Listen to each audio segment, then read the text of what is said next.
cable. Tandur పట్టణంలో రాహుల్ గాంధీ దిష్టిబొమ్మను దహనం చేసిన బీజేపీ నాయకులు.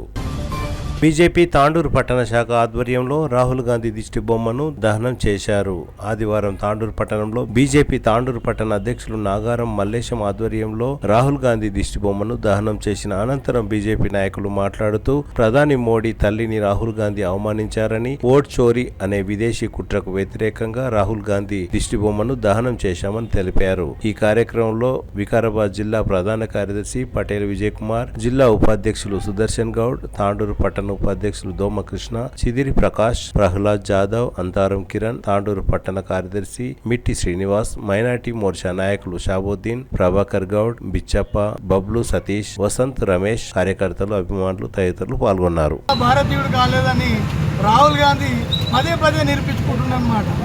వీళ్ళందరూ కూడా అవతల బంగ్లాదేశ్లో ఏ విధంగా అయితే అక్కడ మొత్తం కుప్పకూల్చి బంగ్లాదేశ్ ఏ విధంగా విచ్ఛిన్నం చేసిర్రో ఇక్కడ కూడా అదే ప్రణాళికలు. అదేవిధంగా అక్కడ కూడా షేక్ హసీనా గారిని ఏ విధంగా అయితే ఓట్ చోరీ అని చెప్పి స్టార్ట్ చేసి అదేవిధంగా కులాల మతాల మధ్యలో చిచ్చులు పెట్టి అక్కడ బంగ్లాదేశ్లో ఏ విధంగా అయితే చేసిరో సేమ్ ప్రణాళికలు ఇప్పుడు ఇండియాలో చేయాలని వీళ్ళు కలలు కంటున్నారు. ఆ కళలు నరేంద్ర మోడీ గారు ఉన్నంత వరకు, భారతీయ జనతా పార్టీ ఉన్నంత వరకు అవి కళలు నెరవేరవిలయి. వీళ్ళు ఒక స్వర్గీయస్తురాలైనటువంటి నరేంద్ర మోడీ గారి తల్లిని దూషించడం అనేది అది వాళ్ళ ఒక సభావేదిక మీద నుంచి ఇది సిగ్గుచేటు. రాజకీయంగా ఏదైనా ఉంటే ఎదుర్కొనాలి, కానీ రాజకీయంగా ఎదుర్కొని చెక్కిన కొడుకులు నా కొడుకులు తల్లిని దూషించడం అది కూడా స్వర్గీయస్తురాలు. ఆమెకు రాజకీయంతో సంబంధం లేని ఒక మాతృమూర్తి. మనిషికి అన్నం తిన్నాడు వాడు ఎవరైనా కూడా రాజకీయం చేస్తే ఒక గౌరవప్రదంగా ఉండాలి. తల్లిని తిట్టడము ఇవి చేతగాని వాళ్ళు చెక్కిన కొడుకులు చేసే పద్ధతులు అన్నమాట ఇవన్నీ కూడా. ఖబర్దార్ రాహుల్ గాంధీ ఇంకోసారి నరేంద్ర మోడీ గారి గురించి కానీ వాళ్ళ అమ్మగారి గురించి కూడా సభావేదికగా నువ్వు ముక్కు నేలకు రాసి మరి వాళ్ళకి క్షమాపణ చెప్పాలి. Bharatiya Janata party BJP party తరఫున తాండూరు తరఫున మేము ఒక్కడే కోరుతున్నాం. ఈ మధ్య ఏం చేశారు, ఆంధ్రోలు గో బ్యాక్ అనేది, తర్వాత ఏమనేది టొమాటోలు సామాజిక స్మగ్లర్లు అనేది, ఇప్పుడు నిన్న మొన్న ఏమంటారు మార్వాడీలు గో బ్యాక్ అనేవాటి. వచ్చిన రోహింగ్యా దొంగ నా కొడుకులను, బంగ్లాదేశ్ నా కొడుకులను, పాకిస్తాన్ నుంచి వచ్చిన కొడుకులను ఎవడేమంటలేడు. అది లేదు తమ్ము ఎవరికి. ఎందుకు లేదు? ఓట్ బ్యాంక్ కోసమా, చిల్లర రాజకీయాలు చేసుకోవడానికి. తాండూరులో కూడా ప్రతి వార్డులో చేసే దమ్ము లేదు ఒక నా కొడుకులకు. ఒక్కొక్క దగ్గర మా అంటే 5% పెరుగుతుంది ఓటర్ల శాతం. 15 నుంచి 20% పెరుగుతుందంటే ఎడికెళ్ళి వస్తారు ఈ ఓటర్లు అంతా. ఈ బౌండరీస్లలో పాత తాండూరులో, ఇంద్రానగర్లో, రాజీవ్ గృహకల్పలో ఛాలెంజ్ చేస్తున్నా ఎంతమందిని. ఆల్రెడీ మేము పోలీసు వాళ్ళకు మేము ఇన్ఫర్మేషన్ ఇచ్చినాము, మేము ప్రజెంటేషన్ ఇచ్చినాము. వాళ్ళకు రోహింగ్యాలు ఉన్నారు, ఈ మన స్టోను దాంట్లో ఉన్నారు, దేంట్లో ఉన్నారు, దాంట్లో ఉన్నారు, కొత్తగా చాలామంది వస్తున్నారు. వాళ్ళని వెలికి తీయండి అంటే వాళ్ళని తీయనికి ఇంతవరకు ఒక్కటి కూడా మేము ఆర్టీఓ ప్రకారంగా ఇస్తే కూడా దాని మీద ఇంతవరకు శ్వేతపత్రం లేదు. హైదరాబాద్లోనే ఆల్రెడీ వాళ్ళ సిపి చెప్పిండు దాదాపు 50,000 మంది దాకా రోహింగ్యాలు ఉన్నారని చెప్పేసి. మరి తాండూరులో లేరా? తాండూరులో కూడా ఉన్నారు. మేము మెమోరాండం ఇవ్వడం జరిగింది దాని మీద. అదేవిధంగా మన నరేంద్ర మోడీ యొక్క దిష్టి బొమ్మ కాల్సి ఇంతవరకు కేసు చేయలే. మేము రాహుల్ గాంధీ వాడు ఎవడు ఇంతకు ఒక ఆఫ్టర్ ఆల్ ఎంపీ వాడిని దిష్టి బొమ్మ కాల్చిందాడు మా మీద కేసులు బుక్ చేసి మళ్ళీ ఇప్పుడు కాలుస్తుంటే బంటాలతో మా వాళ్ళని అందరినీ కొడుతుర్రు. అంటే మా ప్రభుత్వం లేదనా లేకుంటే ఎవరు లేరనా? ఎందుకంటే మేము ఒకటే హెచ్చరిస్తున్నాం, మేము శాంతియుతంగా ఉన్నాము. శాంతియుతంగా ప్రజల పక్షాన మా యొక్క ధర్మము మేము మాకెక్కడి నుంచి పిలుపు రాష్ట్రంకి వెళ్ళి మాకు ఎక్కడ పిలుపు వస్తే మేము అక్కడ స్వచ్ఛందంగా పోయి మేము దిష్టి బొమ్మ నిరసన జరిపే హక్కు మాకున్నది. దాని కాలరాజు హక్కు ఎవరికి లేదు. మీరు మా మీద కక్ష కట్టి మమ్మల్ని ఈ మధ్య మొన్న ఎప్పుడైతే బట్టి విక్రమార్క ఇదైనప్పటి నుంచి మా మీద పగబట్టిరు పోలీసు వాళ్ళంతా. అయ్యా మేము ప్రతిపక్షంలో ఉన్నాము, మేము ప్రజల పక్షంలో ఉండి ఇసుక దందాలు, ఆ దందాలు, డాక్టర్ల దందాలు ఇవన్నీ చేసేటోళ్ళని ఎవరేమంటలేరు. మట్టి దందాలు చేసేటోళ్ళను వీటి మీద కోట్లు రోజుకు పిల్లగొట్టేటోళ్ళ మీద ఎవరి మీద మీరు ఉపయోగిస్తలేరు. ప్రతిపక్షం నుండి మేము అడిగితే మమ్మల్ని రాసి రంపన పెట్టడానికి తయారవుతారు. కాబట్టి బీజేపీ పార్టీ దేనికి భయపడదు. ప్రతి ఒక్క నిరసన కార్యక్రమం, ప్రతి ఒక్క దిష్టి బొమ్మ కాల్చే ప్రతి దానికి మేము ప్రజల పక్షాన ఉంటాం. కాబట్టి భారతీయ జనతా పార్టీ కూడా ఎవరికి తలొంగదు.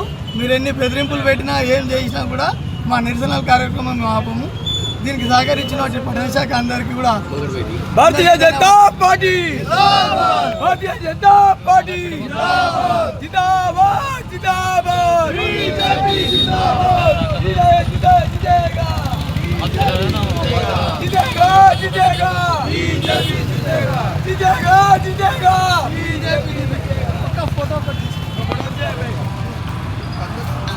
राहुल गांधी मर गया अभी क्या हुआ? राहुल गांधी मर गया अभी क्या हुआ? राहुल गांधी मर गया जय नीम का पत्ता कड़वा है, राहुल गांधी लंगा है అందరికీ నమస్కారం. రాహుల్ గాంధీ గారు ఏదైతే బీహార్లో ఓట్ చోర్ అని ర్యాలీ చేస్తున్నారో ఆ ర్యాలీ సందర్భంగా గౌరవ ప్రధానమంత్రి తల్లి గారిని దూషించడం జరిగింది. అయ్యా రాహుల్ గాంధీ గారు, మీరు భారతదేశంలో ఉన్నారా, ఇటలీలో ఉన్నారా? ఇతరుల తల్లిని అమ్మాని పిలిచే సంస్కృతి మన భారతదేశంలో ఉంది. కానీ నువ్వు గౌరవ ప్రధానమంత్రి తల్లిని నీచంగా మాట్లాడినావు అంటే నువ్వు భారతదేశ పౌరుని కావు, నీ భారతదేశ రక్తం లేదని ఈ సందర్భంగా తెలియజేస్తున్నా. రాహుల్ గాంధీ ఖబర్దార్, నరేంద్ర మోడీ గారి దగ్గరకు వస్తే దేశం నుంచి నిన్ను బహిష్కరించే రోజులు దగ్గరకు ఉన్నాయి. జోడో యాత్ర చేసినావు, 99 కాడ ఆగిపోయినావు. ఇప్పుడు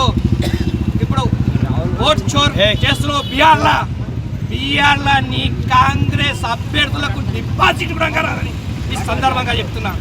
ఓట్ చోర్ ఎవరున్నారంటే నీ పార్టీలు ఉన్నాడు. తెలంగాణ ముఖ్యమంత్రి ఓటు చోర్ ఉన్నాడు. రెడ్ హ్యాండ్గా దొరికిండు రేవంత్ రెడ్డి గారు. ఏదైతే ఓటు కొన్నటి కేసులో రెడ్ హ్యాండ్గా ఉన్న నీ ముఖ్యమంత్రిని ఫస్ట్ నువ్వు తీసేయి తెలంగాణ నుంచి. నీ పార్టీలో ఉన్నారు ఓటు చోర్లు. మా బీజేపీ వాళ్ళు నిజాయితీగా పనిచేసి నిజాయితీగా గెలుస్తాం.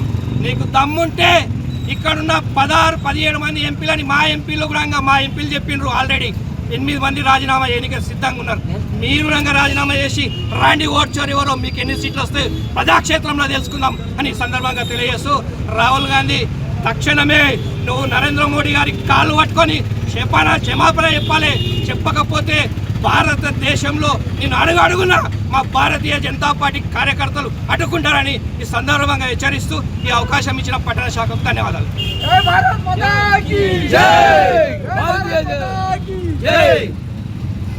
ఈరోజు ఏదైతే బీహార్ ర్యాలీలో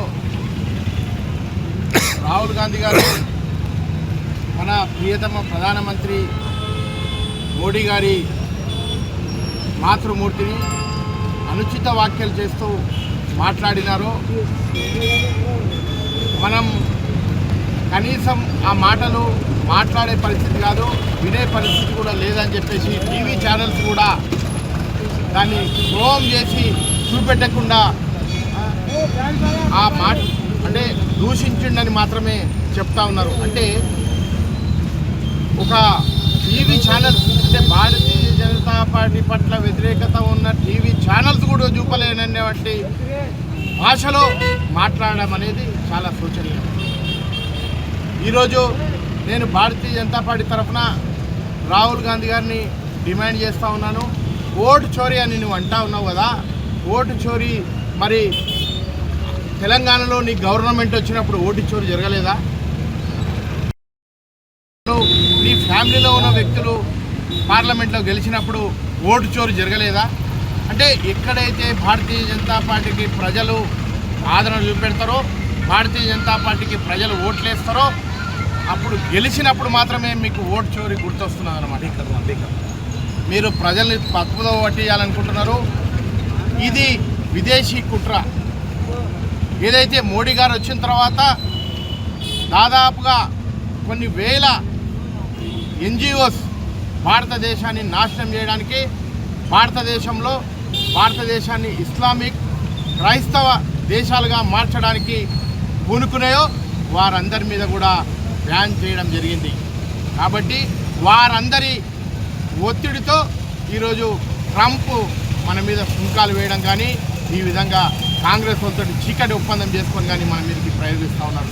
దాంట్లో భాగంగానే మత కలహాలు, మార్వడీలు గోబ్యాకు, తర్వాత గుజరాతీ గోబ్యాకు, ఈ విధమైన సిస్టమ్ కాంగ్రెస్ తీసుకొని వచ్చి అయ్యా మీ పిల్లలు, మీ ఎమ్మెల్యే పిల్లలు, మీ ఎంపీల పిల్లలు అమెరికాలో, ఆస్ట్రేలియాలో, యూకేలో చదవచ్చు, యూకేలో ఉద్యోగాలు చేయొచ్చు, మన పౌరులు కర్ణాటకలో పోయి వ్యాపారం చేయొచ్చు.